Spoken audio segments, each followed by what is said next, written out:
दोस्तों नमस्कार, हमारा नाम है गुरु शुक्ला है और आप इस समय निष्पक्ष संदेश देख रहे हैं। मामा, राजा और रानी के बाद क्या बाबा को निपटाने की तैयारी है? मामा शिवराज सिंह, राजा रमन सिंह जो छत्तीसगढ़ के पूर्व मुख्यमंत्री थे और रानी वसुंधरा राजे जो पूर्व मुख्यमंत्री राजस्थान की थी, अब इनके बाद वर्तमान मुख्यमंत्री, बाबा कहने का मतलब योगी आदित्यनाथ जो उत्तर प्रदेश के मुख्यमंत्री हैं, क्या इनको भी निपटाने की तैयारी है? निपटाने कहने का हमारा तात्पर्य है कि एक एक करके जितने भी भारतीय जनता पार्टी के बड़े नेता सभी को किनारे किया जा रहा है। इस बात को आप महसूस भी कर रहे होंगे कि प्रधानमंत्री मोदी के बाद सेकंड लाइन के कोई अगर उनके बराबरी के नेता हैं, शिवराज सिंह तो 4 बार मुख्यमंत्री रह चुके, इस बार 5वीं बार मुख्यमंत्री बनते। मोदी जी केवल 3 बार, केवल 2.5 बार रहे मुख्यमंत्री और उसके बाद प्रधानमंत्री बन गए थे। और शिवराज जी को किनारे कर दिया गया, रमन सिंह को किनारे कर दिया गया जो छत्तीसगढ़ के मुख्यमंत्री थे, वसुंधरा राजे और रानी वसुंधरा सिंधिया जो ज्योतिरादित्य सिंधिया की बुआ भी हैं, जो रानी महारानी हैं, उनको भी किनारा कर दिया गया, उनको मुख्यमंत्री बनना था। बाबा, पूरे देश में आप इस बात को महसूस कर सकते हैं। भारतीय जनता पार्टी के शासित जितने भी राज्य हैं आप नजर उठाकर देख सकते हैं, चाहे मनोहर लाल खट्टर हरियाणा के मुख्यमंत्री हों या महाराष्ट्र के मुख्यमंत्री एकनाथ शिंदे हों या उत्तराखंड के मुख्यमंत्री पुष्कर सिंह धामी हैं जो चुनाव हारकर भी मुख्यमंत्री बनाए गए, या उत्तर प्रदेश के डिप्टी सीएम केशव प्रसाद मौर्य को चुनाव हारने के बाद डिप्टी सीएम बनाए गए, या 3 राज्यों के मुख्यमंत्री जो वर्तमान में मध्य प्रदेश, छत्तीसगढ़ और राजस्थान के बनाए गए। मध्य प्रदेश के मोहन यादव जी और छत्तीसगढ़ के विष्णुदेव साय जी और वहाँ के भजनलाल शर्मा राजस्थान के, जो तीनों मुख्यमंत्री बनाए गए। आपने भी कभी नाम नहीं सुना होगा, लेकिन इनको मुख्यमंत्री बनाया गया। इसलिए बनाया गया कि ये मोदी जी के रहमो करम पे जीवन भर इनको लगेगा कि मोदी जी अगर ना होते तो शायद हम मुख्यमंत्री ना होते। ऐसा ही है, जैसा लोग सोचेंगे हम आप सोचे ऐसा ही है। इसीलिए इनको आप प्यादे कह सकते हैं, मोहरा कह सकते हैं, कुछ भी कह सकते हैं। सत्ता तो दिल्ली से चलेगी, लेकिन ये दिखावे के एक मोहरा होंगे, मुख्यमंत्री होंगे। अब केवल भारतीय जनता पार्टी के जो एक सबसे बड़ा राज्य है जो प्रधानमंत्री मोदी जी को बनाने में बहुत बड़ी अहम भूमिका निभाता है, उत्तर प्रदेश, वहाँ के मुख्यमंत्री योगी आदित्यनाथ जी, जो जानकारी है कि जो दिल्ली के इशारे पे ज़्यादा काम नहीं करते, खुद अपने विवेक का भी इस्तेमाल करते हैं। वो पीएमओ के आदेश का पालन ज़्यादा नहीं करते, लेकिन शुरू से ही आपने देखा होगा जब से पहली बार ये मुख्यमंत्री बने थे तभी से कोई मिश्रा करके थे, उनको रिसीवर बैठाया गया था योगी जी के ऊपर इनकी देख रेख करने के लिए। फिर इसके बाद कोई आईएएस थे वहाँ गुजरात कैडर के, उनको इस्तीफा दिला करके फिर उत्तर प्रदेश में उनको भी चुनाव लड़वाया गया। इस समय ऊर्जा मंत्री हैं AK शर्मा है शायद। और उसके अलावा जो चुनाव के पहले दयाशंकर मिश्रा जी को मुख्य सचिव बनाया गया उत्तर प्रदेश के, आईएएस उनको बनाया। ये सब मोदी जी के मतलब योगी जी भी यहाँ मोहरा कह सकते हैं, मोहरा, लेकिन मोहरा वो अपने आप को मानते नहीं, वो अपने आप को स्वतंत्र मानते हैं, लेकिन उनके इर्द गिर्द उनके आसपास मोदी जी के लोग बैठा दिए जाते हैं कि योगी जी पे निगरानी रखें। मतलब आईएएस रैंक के अधिकारी बड़े पदों पर या कुछ अन्य मंत्री उनके आसपास बैठा दिए जाते हैं। इस समय तो यहाँ तक कहते हैं कि उत्तर प्रदेश में 2 गुट चल रहे हैं, एक अमित शाह जी का गुट और दूसरा योगी आदित्यनाथ जी का गुट। और दोनों लोगों में अमित शाह जी कहीं ना कहीं निश्चित तौर पे योगी जी को अपना प्रतिद्वंदी मानते हैं, और देश भी इस बात को महसूस कर रहा है कि मोदी जी के बाद योगी जी को प्रधानमंत्री बनाया जाएगा। योगी जी भी इस बात को अपने आप को सोच रहे होंगे, लेकिन अमित शाह के रास्ते में कहीं ना कहीं कांटा दिख रहे हैं योगी जी।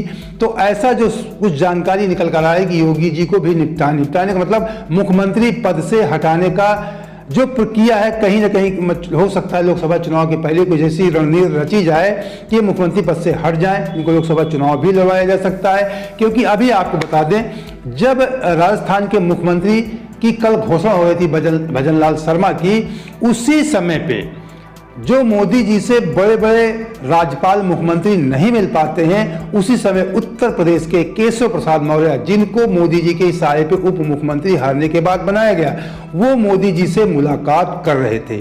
उसकी फोटो बाकायदे सोशल में जारी भी की गई, हमारे पास भी फोटो है, आप देख सकते हैं। और उसके पहले बताते हैं कि अमित शाह जी से भी उन्होंने मुलाकात किया था। तो कहीं ना कहीं 3 राज्यों के मुख्यमंत्री एक तरफ बदले जा रहे हैं, दूसरी तरफ बैठकों का दौर चल रहा है गृह मंत्री और प्रधानमंत्री स्तर से, जिनके पास मोदी जी के पास मिलने का समय नहीं रहता, उनको एक प्रदेश के उप मुख्यमंत्री के लिए स्पेशल मीटिंग का भी समय दिया जाता है। तो काफी दिनों से कयास लगाए जाते हैं कि मोदी जी के बहुत चहेते और अमित शाह जी के बहुत चहेते खास हैं केशव प्रसाद मौर्य जी। तो ऐसा हो सकता है कि योगी जी को लोकसभा चुनाव भी लड़वाया जा सकता है। जब लोकसभा चुनाव लड़वाया जाएगा तो इनको कोई ना कोई यहाँ पे मुख्यमंत्री बनाया जा सकता है। ज्यादा उम्मीदें केशव प्रसाद मौर्य जी की हैं और जब ये सांसद बन जाएंगे तो हो सकता है फिर वापस इनकी एंट्री न हो योगी जी की मुख्यमंत्री पद पे। आपने इधर 8-9 सालों में देखा होगा भारतीय जनता पार्टी में जो सेकंड लाइन के नेता हुआ करते थे वो खत्म हो गए। केवल गुजरात लॉबी इस समय काम कर रही है, केवल प्रधानमंत्री मोदी जी अमित शाह के इशारे में पूरी भारतीय जनता पार्टी चल रही है। पहले आप लोग देखा करते थे कि जब आडवाणी जी अटल जी हुआ करते थे तो जसवंत सिंह, यशवंत सिन्हा, इस समय तो सुब्रमण्यम स्वामी को भी किनारे कर दिया गया है, गडकरी जी, प्रमोद महाजन, राजनाथ सिंह, तमाम एक सेकंड लाइन थी जो अपने आप को मतलब काम करती थी कि इनके एक बाद ये प्रमुख नेता होंगे। इस समय सेकंड लाइन में कोई भी नहीं, जो सेकंड लाइन पे थे उनको एक एक करके किनारे कर दिया गया। वसुंधरा राजे हैं या शिवराज जी हैं। अभी जो कुछ जानकारी निकल कर आ रही है कि हो सकता है गडकरी जी प्रधानमंत्री के मतलब उनके दावेदारी में सबसे बड़े प्रतिद्वंदी हैं। लोग उनको पसंद करते हैं, देश भी पसंद करता है, पक्ष विपक्ष भी पसंद करता है। तो हो सकता है राजनाथ सिंह को तो ऐसे ही थोड़ा साइड कर दिया गया था जब गृहमंत्री अमित शाह जब चुनाव जीत कर आए थे दूसरी बार, उनको हटा दिया गया था, उनको रक्षा मंत्री बना दिया गया था। तो इस बार हो सकता है कि इस बार आने वाले लोकसभा चुनाव में राजनाथ सिंह को और गडकरी जी को भी और ज्यादा किनारे किया जा सकता है योगी जी के साथ में। मतलब सेकंड लाइन का कोई नेता ही नहीं बचेगा जो मोदी जी अमित शाह की प्रतिद्वंदिता कर सके। तो ये इस समय जो मैं अभी पिछले वीडियो में बताया था कि जो इस समय भारतीय जनता पार्टी कार्य कर रही है, ये कार्य कभी कांग्रेस में हुआ करते थे। मतलब हमारे देश के लोगों को लोकतांत्रिक पार्टियां नहीं पसंद हैं, जो थोड़ा से कहीं ना कहीं तानाशाही का टच हो, वो पार्टियां भारत के लोगों को पसंद आती हैं। पहले इंदिरा गांधी जी, मुझे याद है बचपन में कि मुख्यमंत्री का कोई मतलब नहीं होता, केवल सेंट्रल के इशारे पे कांग्रेस पार्टी इंदिरा जी के इशारे पे चुनाव होते थे, उनके चेहरे पे चुनाव लड़े जाते थे। यहाँ तो मुख्यमंत्री प्रदेश का, वहां तो दिल्ली से मुख्यमंत्री भेज दिए जाते थे, कब कौन मुख्यमंत्री बन जाए बीच में ही हटा दिए जाते थे।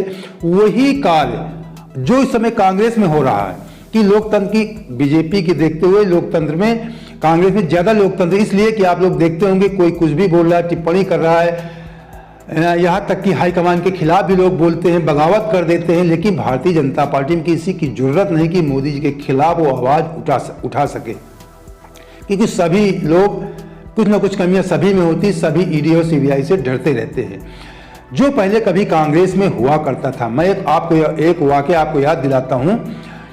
मैंने इस बात को पढ़ा था बहुत पहले, मैंने इंडिया टुडे पत्रिका में पढ़ा था। जब राजीव गांधी जी प्रधानमंत्री थे, उनके खिलाफ बगावत विश्वनाथ प्रताप सिंह ने कर दिया था बोफोर्स दलाली को लेकर के, और बाद में जनता दल बनाया, प्रधानमंत्री भी 11 महीने के लिए बन गए थे।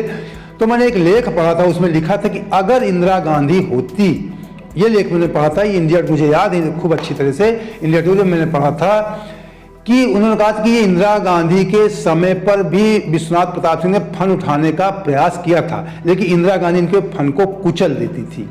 जैसा आज कल मोदी जी करते हैं, कोई भी नेता फंड उठाने का प्रयास करता है भारतीय जनता पार्टी में, उसको दबा दिया जाता है इनडायरेक्ट रूप से। वही हाल पहले कांग्रेस में हुआ करता था, तमाम नेता उठे लेकिन उनको इंदिरा जी दबा दी, इंदिरा जी के सामने कोई उठ नहीं पाता था, कोई फंड अपना उठा नहीं पाता था। उसमें यहाँ तक लिखा था, मुझे याद है, कि इंदिरा जी के बाद राजीव गांधी को फिर विश्वनाथ प्रताप सिंह ने अपना फंड उठाया, उनको डस ही लिया, यही शब्द लिखे थे। डस का मतलब कि उनके खिलाफ बगावत कर दिया, फिर वो प्रधानमंत्री नहीं रहे, फिर उनकी हत्या हो गई। उनके कहने का तात्पर्य था लेख का कि विश्वनाथ प्रताप सिंह ने इतनी बड़ी बगावत कर दिया कि उनको प्रधानमंत्री से उनको दोबारा चुनाव नहीं जीत पाए, और उनको फिर उनकी हत्या भी हो गई। तो इस तरीके जो इंदिरा जी करती थी, वही कार्य इनडायरेक्ट रूप में कहीं ना कहीं समय मोदी जी कर रहे हैं। और जो भारतीय जनता पार्टी उस समय लोकतंत्र हुआ करता था, राज्य स्तर के नेता जो छत्रप हुआ करते थे काफ़ी मजबूत स्थिति में हुआ करते थे। उस समय कल्याण सिंह बहुत बड़े नेता हमारे भारतीय जनता पार्टी के, आप ये कह सकते हैं कि मैं बराबरी तो नहीं कह सकता, लेकिन बराबरी के थोड़े नीचे आप कह सकते हैं, आडवाणी जी के बराबर के नेता माने जाते थे।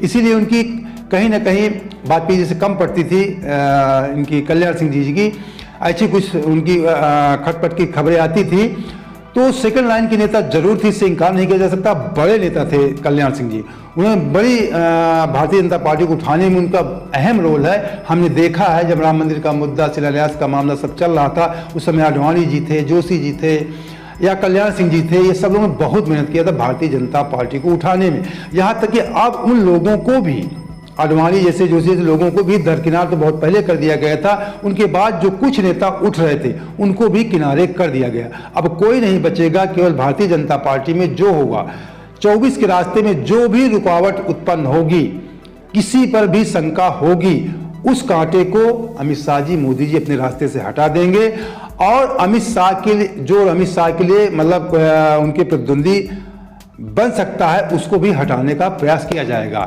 वसुंधरा जी को हटा दिया, शिवराज जी को हटा दिया गया, अब केवल अमित शाह जी के प्रतिद्वंदी योगी आदित्यनाथ जी हैं और पूरा प्रयास किया जाएगा दिल्ली की तरफ से कि इनको भी किनारे कर दिया जाए। तो दोस्तों, अगर आप इसी प्रकार निष्पक्ष खबरों के साथ हमारे साथ जुड़े रहना चाहते हैं तो सबसे पहले हमारे चैनल सब्सक्राइब कर लीजिए, हमारा आर्थिक सपोर्ट कीजिए, हमारे चैनल को ज्वाइन कर लीजिए। अगर ज्वाइन नहीं कर सकते हैं तो नीचे आप देखिए शेयर रिमिस थैंक्स, उसके माध्यम से भी आप हमारा आर्थिक सपोर्ट कर सकते हैं। जय हिंद, जय भारत।